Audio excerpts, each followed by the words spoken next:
என்னாச்சுமா? நானும் முன்னாடி பார்த்துட்ருக்கேன், நீயும் ஒரே யோசனையாகவே இருந்துகிட்ருக்க. சரி, காரில் எதுவும் பேசக்கூடாதுன்னு தான் இங்கே வந்து கேட்குறேன். என்னாச்சுடா? நான் எதை பற்றி யோசிக்கிறேன்னு உங்களுக்கு தெரியலையா? தெரிஞ்சும் தெரியாத மாதிரி கேட்குறீங்க. எனக்கு தெரியும் தான். அதை உன் வாயால் சொல்லி நான் கேட்கணும்னு ஆசைப்பட்றேன் சந்திரா. சொல்லு, உன் யோசனை என்னம்மா? ஏங்க, நான் சொல்கிறேன்னு நீங்கள் தப்பாக நினச்சிக்க கூடாது. எனக்கு ஒரு ஆசை. அது என்னன்னு சொல்லணும் அப்படின்னு பார்த்தீங்கன்னா, நீங்கள் எதுவும் தப்பாக நினச்சிக்க மாட்டீங்கல்ல? சந்திரா, இவ்வளோதான் நீ புரிஞ்சுக்கிட்டதா? சொல்லு, என்னது? நம்ம தேவியோட மக இருக்கால சிமி, நம்ம சின்னவுக்கு கேட்டு அந்த வீட்டு மருமகளாக கொண்டு வந்துடலாம்னு எனக்கு ஒரு மனசில் ஒரு ஆர்வமாக இருக்குது. நீங்கள் என்ன சொல்கிறீங்க? எனக்கு தெரியும், நீ சொல்லி எதையாவது நான் தட்டியிருக்கேன் சந்திரா. ஒரு நல்ல நாள் பார்த்து நம்மளே பத்ரி வீட்டுக்கு ஃபோன் பண்ணி கேட்டுட்டு அப்புறம் முறப்படி நேரில் அவங்க வீட்டுக்கு போய் பொண்ணு கேட்கலாம். சரியா? சரிங்க. எனக்கு ரொம்ப சந்தோஷமாக இருக்குது நீங்கள் ஒத்துக்கிட்டது. இன்னும் 2 நாளில் முகூர்த்த தேதி வருது. நான் அன்னைக்கே அவங்க வீட்டுக்கு ஃபோன் பண்ணுறேன். சரி பண்ணு, என்ன இருக்குது? எங்க 2 நாள் ஆயிடுச்சுங்க. நம்ம சிமியோட வீட்டுக்கு ஃபோன் பண்ணலாங்க. பண்ணு சந்திரா, பொறுமை பொறுமை. ஒரே ஆர்வமாக இருக்குங்க. இங்கே 4 டைம் பண்ணிட்டேன், நான் யாருமே எடுக்கல. பண்ண யாராவது எடுப்பாங்க. ஹலோ, யாருங்க அது? ஹலோ, நான் சந்திரா பேசுகிறேங்க, பெங்களூர்லேருந்து. இப்போ புரியுதுங்களா நான் எதுக்கு ஃபோன் பண்ணேன்னு? சொல்லுங்க, தெரியுது. நான் கலா, பத்ரியோட ஒய்ஃப் பேசுகிறேன். ஓகே, பெரியவங்க என்ன விஷயமா ஃபோன் பண்ணியிருக்கீங்கன்னு சொன்னீங்கன்னா நான் அவர் வந்ததும் சொல்லிவிடுவேன். அது வேறு ஒன்றும் இல்லை அண்ணி. நம்ம தேவி தான் என் மகன் உயிரை வந்து காப்பாற்றி கொடுத்தாங்க. அந்த தேவியோட மகளே அவனுக்கு மனைவியாக வரணும்னு, எங்களுக்கு மருமகளாக வரணும்னு நாங்கள் ரொம்ப ஆசைப்பட்றோம். அதுக்காக தான் நான் கால் பண்ணேன். நீங்கள் சம்மதம் சொன்னால் ஒரு நல்ல நாள் பார்த்து நேரில் வருவோம். என் பையன் அவன் படிப்புக்கோசரம் கொஞ்சம் மேற்படிப்புக்கு வெளிநாடு போயிருக்கான். ஹலோ ஹலோ அண்ணி, லைனில் இருக்கீங்களா? இருக்கேன். ஐயோ, விதியை பாருங்களேன். இப்படிப்பட்ட வாழ்க்கை வாழ்கிறதுக்கு மான்சிக்கு கொடுத்து வைக்கலையே, நான் என்ன பண்ணுறது? மான்சியா? அது யாரு? நீங்கள் சொன்னீங்களே சிமி, அவள் பேர் தான் மான்சி. அவங்க அப்பா வந்து செல்லம்மா அவளுக்கு வச்ச பேர். எங்க சிமியோட நிஜ பேர் மான்சியா. அது சரி சரி, பேசு. ஆமாம், ஏன் நீங்கள் வந்துட்டு மான்சிக்கு வாழை கொடுத்து வைக்கலன்னு சொன்னீங்க? அது வந்துங்க, மான்சிக்கு கல்யாணம் ஆயிடுச்சு. 6 மாதம் ஆகுது கல்யாணம் ஆகி. சரிங்க, நான் அப்புறமா பண்ணுறேன். சரிங்க.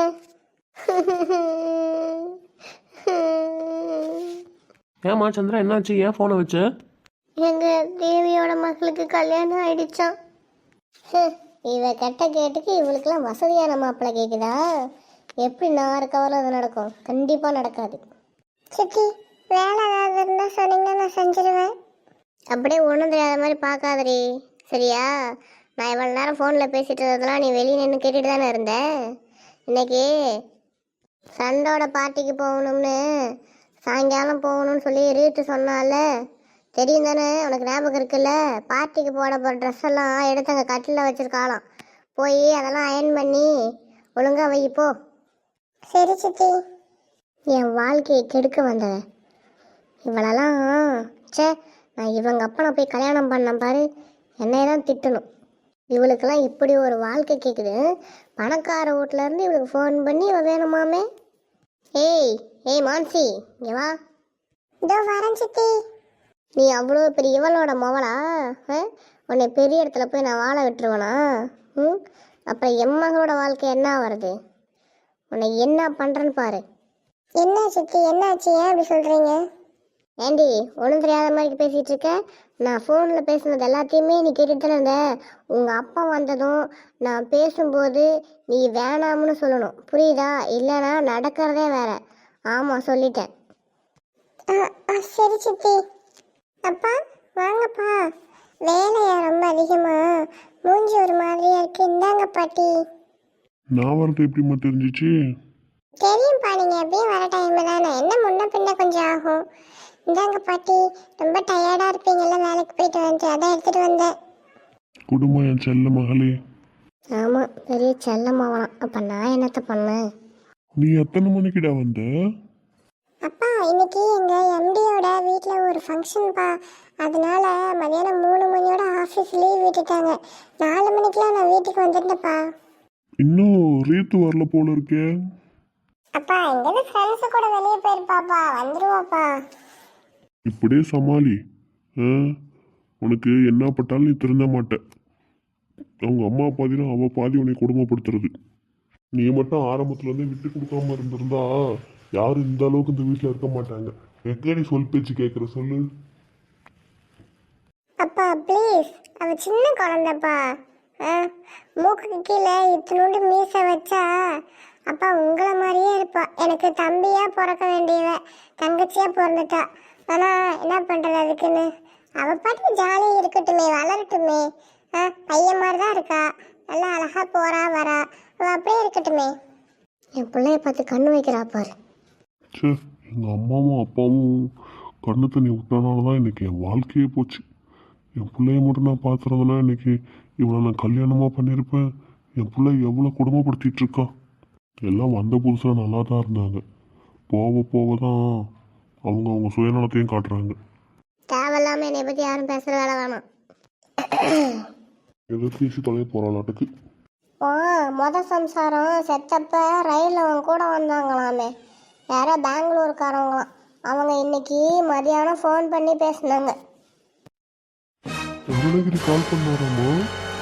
என்ன சொன்னாரு? ஆமாப்பா, ஃபோன் பண்ணாங்க. உன் மகளை பொண்ணு கேட்டாங்க. அவங்க மகன் சின்னுவாமே அந்த பையனுக்கு. மான்சி, உன்னையம்மா பொண்ணு கேட்டாங்க என் செல்லமே? ஆமாம் ஆமாம், இந்த ரதி தேவியை தான் பொண்ணு கேட்டாங்க. ஆனால் நான் உசுர் இருக்கிற வரைக்கும் இதை நடக்க விட மாட்டேன். ஏன் நடக்காது? ஏன்டி நடக்காது? என் முக வாழ்க்கையை கெடுக்கிறதுக்கு வந்திருக்க. என் பொண்ணோட வாழ்க்கையில நீ தலையிடுற வேலைலாம் வச்சுக்காத. நீ உன்னை தலையிடவே நான் விட மாட்டேன். ஞாபகம் இருக்கட்டும், உன்னை கொன்னுடுவேன் நான். ஓ, இவ தான் உனக்கு அப்போ உன் மக ரீத்து வேணா என்ன வீட்டுக்கு விருந்தாளியா வந்தவனுக்கு பெத்தனா? கேவலமா வார்த்தை பேசுற வேலை வச்சுக்காத. ஐயோ சித்தி, அசிங்கமா பேசாதீங்க. எனக்கு கல்யாணமே வேணாம் சித்தி. தயவு செய்து நீங்க இப்படிலாம் பேசாதீங்க. அப்பா வாங்கப்பா, நம்ம போலாம். அப்பா ப்ளீஸ்ப்பா, இனிமே இதை பற்றி பேசாதீங்கப்பா. அவங்க பொண்ணு கேட்டாலும் நான் எப்பவுமே கல்யாணம் செஞ்சுக்கிற மாதிரி இல்லைப்பா. கடைசி வரைக்கும் உங்கள் மகளாகவே இருக்கதாப்பா ஆசைப்படுறேன். அது எப்படிம்மா முடியும்? நீயும் மற்ற பொண்ணுங்க மாதிரி வாழும் இல்லைம்மா. சொல்லு, எல்லாம் என்னால தான். இல்லைப்பா, எனக்கு திருமண வாழ்க்கையில் அவ்வளோவா இஷ்டம் இல்லைப்பா. நம்பிக்கையும் இல்லை. நான் என் அப்பாவுக்கு மகளா சமயத்தில் தாயாகவும் தோழியாகவும் இருக்க விரும்புகிறேன். தயவு செஞ்சு புரிஞ்சுக்கோங்கப்பா. எனக்கு கல்யாணம்லாம் வேண்டாம்ப்பா. கடவுளே, என் குடும்ப வாழ்க்கை என் பொண்ணோட வாழ்க்கையில எவ்வளோ பாதிச்சிருக்கு. பெரியவங்க சொல்கிறாங்கன்னு பேச்சு கேட்டு நான் கல்யாணம் பண்ணது தான் என்னோட பெரிய வாழ்க்கையிலே நான் செஞ்ச பெரிய துரோகம். என்னோட பொண்ணோட வாழ்க்கையை சேர்த்து இப்படி கேள்விக்குறியாக்கும் நான் நினச்சி கூட பார்க்கல. தேவி, நீ தான் என் கூடயே இருந்து நம்மளோட பொண்ணுக்கு ஒரு நல்ல வாழ்க்கையை அமைச்சு தரணும். நீ தான் இப்போ சாமியாக இருக்கு. நீ தான் நம்ம பொண்ணோட கூடவே எப்பயுமே இருக்கணும். அப்பா, இன்னொரு விஷயமும் நடந்துச்சுப்பா. என்னதுமா? அவங்க கிட்ட எனக்கு கல்யாணம் ஆகி 6 மாசம் ஆயிடுச்சுன்னு சொல்லி சித்தி சொல்லியிருக்காங்கப்பா. அடி பாவி, இதெல்லாம் ஒரு பொண்ணு தானா? அவளை இன்னைக்கு நான் என்ன பண்றேன்னு பாரு. அப்பா, சித்தி அப்படி சொன்னதுல எனக்கு எந்த வருத்தமும் இல்லப்பா. அவங்களுக்கும் அப்படியே நினைச்சிட்டு இருக்கட்டும். ஆனா எப்பயாவது அவங்கள நீங்க சந்திக்கிற மாதிரி ஆனிச்சுன்னா எனக்கு கல்யாணம் ஆகி 6 மாசம் தான் அப்படின்னு சொல்லிடுங்கப்பா. ஆகலன்ற விஷயம் அவங்களுக்கு தெரியக்கூடாதுப்பா. நானும் உன் சித்தி மாதிரியே போய் சொல்லணுமா? சொல்லு பார்க்கலாம். என்னாலாம் முடியாது, நானும் சொல்லவே மாட்டேன். ஐயோ அப்பா, நான் உங்களை பொய் சொல்லலப்பா. சித்தி சொன்ன பொய்யை காப்பாற்ற சொல்கிறேன். அதாவது சித்தி இது போல சொன்ன பிறகு நம்ம அவங்கள பார்த்து மறுத்ததா சொன்னோம்னு வச்சுக்கோங்களேன், நம்ம குடும்பத்தை பற்றி அவங்க எவ்வளோ கேவலமாக நினைப்பாங்க. வீட்டுக்குள்ளே 1000 பிரச்சனை இருந்தாலும் வெளியில் நம்மளை பொறுத்த வரையிலும் மற்றவங்களை பொறுத்த வரையிலும் நம்ம குடும்பம் ஒத்துமையாக இருக்கணும்ப்பா. அதனால தான்ப்பா சொல்கிறேன். நீங்கள் மாற்றிக்கிது எதுவும் பேசிடாதீங்கப்பா. அது மட்டும் இல்லாம சித்தி உங்க வார்த்தைக்கு கட்டுப்படவும் மாட்டாங்க. அதனாலதான் சொல்றேன். அவங்க தப்பா நினைக்க மாட்டாங்க. இவரோட பொண்டாட்டியை கூட அடக்க தெரியாத அவராட்டுக்கு அப்படின்னு சொல்லி யாராவது சொன்னாங்கன்னா என்னால தாங்கிக்க முடியாதுப்பா. நல்லதோ கெட்டதோ சித்தி சொன்ன போய் நிஜம்னே இருந்துட்டு போகட்டும். அப்பா அப்பா நீங்க என் மேல சத்தியம் பண்ணுங்கப்பா. எனக்கு கல்யாணம் ஆகலைன்னு நீங்க சொல்லவே கூடாது. கடவுளே, என் பொண்ணுக்கு ஏன் இந்த நிலைமை? நான் என்ன சொல்றது, என்ன நான் பண்ணுவேன்? இப்படி ஒரு சூழல்ல நான் என்ன பண்றது? என் பொண்ணு திருமணத்தையே இப்படி வெறுக்கிற அளவுக்கு இதுக்கு நானே காரணமாயிட்டேனே. தேவி, நான் உன்னை மட்டும் தான் நம்பியிருக்கேன். எப்படியாவது நல்ல வழி பண்ணு நம்ம பொண்ணுக்கு.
வழி தேடி கனவை தீ பிடித்தான் கனவுகள்